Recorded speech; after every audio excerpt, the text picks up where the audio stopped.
Hey, you looking to take your content from looking like this to this? Well, hey, stick around, join me, and I'll break it down for you.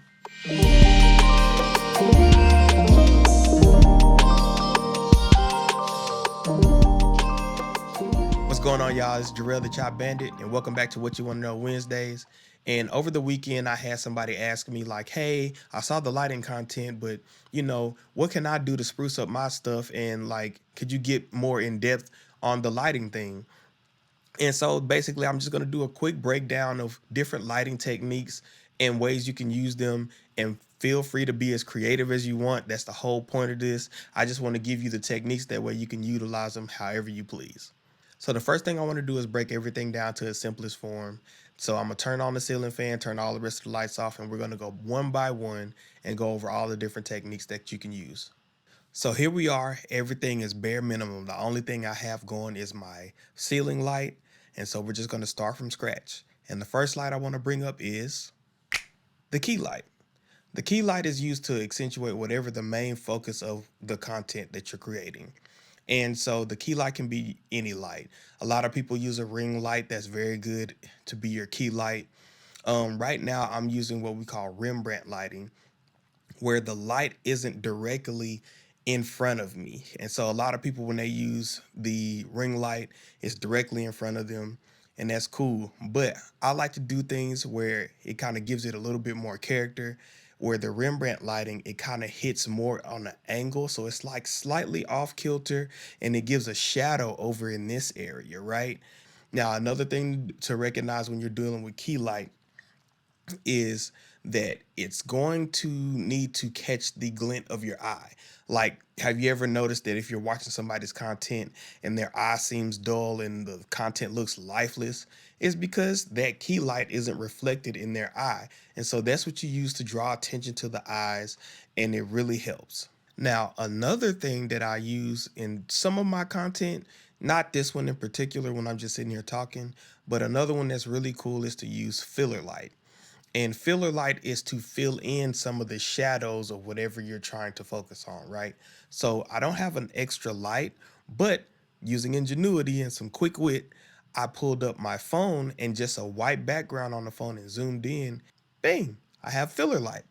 And so the filler light is really cool. The distance can change the effect and how much is seen.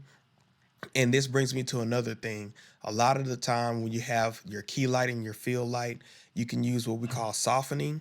And that's what soft boxes are really good for. It's the light, but they put a filter over to kind of soften up the edges. So all I'm going to do is use this simple handkerchief and put it over the phone. Let's see if it makes a difference. So with the fill light, you already see it's not as harsh.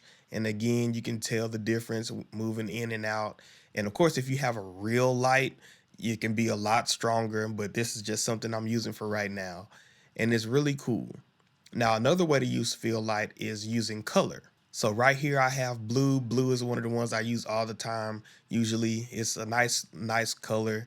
And the cool thing about color fill light is you usually don't have to use a softening material or anything like that because it's already like different and it kind of accents whatever you're doing. So again, the effect of it can be changed by either the brightness of the light or the proximity. It's really cool to play with. You can play around with it with your subject or even something in the background. I suggest you just play around with it. So now if you got your key lighting and if you want your field lighting, now you can focus on your background. Your background, you can spruce everything up. Right now it's real dull because it's dark, but let's change things. So I'm going to change the background light and let's see what it does.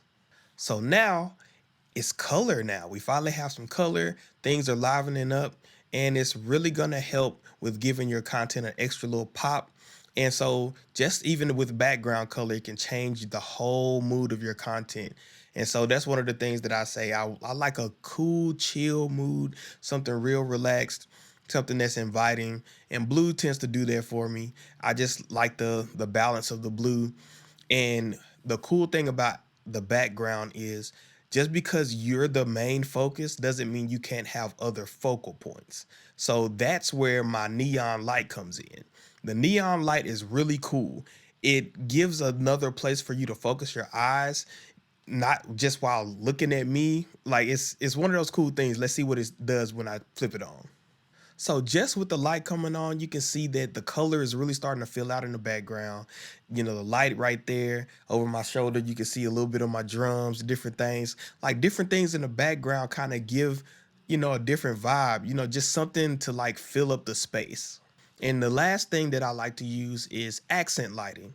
And so accent lighting can be used as for the main person or the main focal point, but also you can be used in the background. And so I usually like to accent the neon sign with a little bit of a color accent, which is the red, and that's what you usually see. So I'll turn that on now.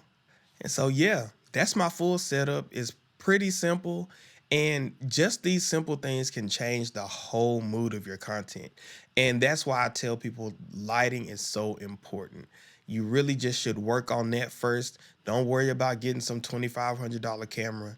Work on your lighting. Lighting is so inexpensive. You can use whatever lights you have around the house, or you can invest in some. My favorite one is this RGB light that I have behind me that's shooting the blue color.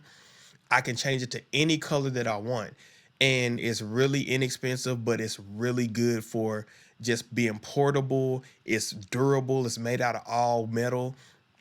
And it really just gets the job done. I think it's like $70, but honestly, it's worth it. It's cordless. You can just take it anywhere and do whatever you want, change the brightness, color, everything. And just use those. If you have like maybe two or three of those, they're only going to run you at the most around, $200 to $300 at the most, after grabbing anything or stands like that.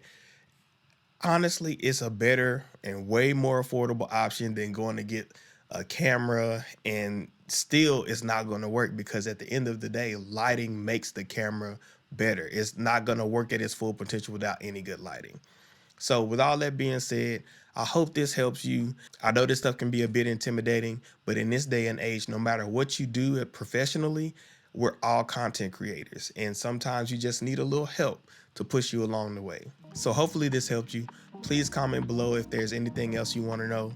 If you want to know about the lights that I use or any other equipment that I use, feel free to scroll down to the gear list in my stand store and check it out there. But until next time, peace.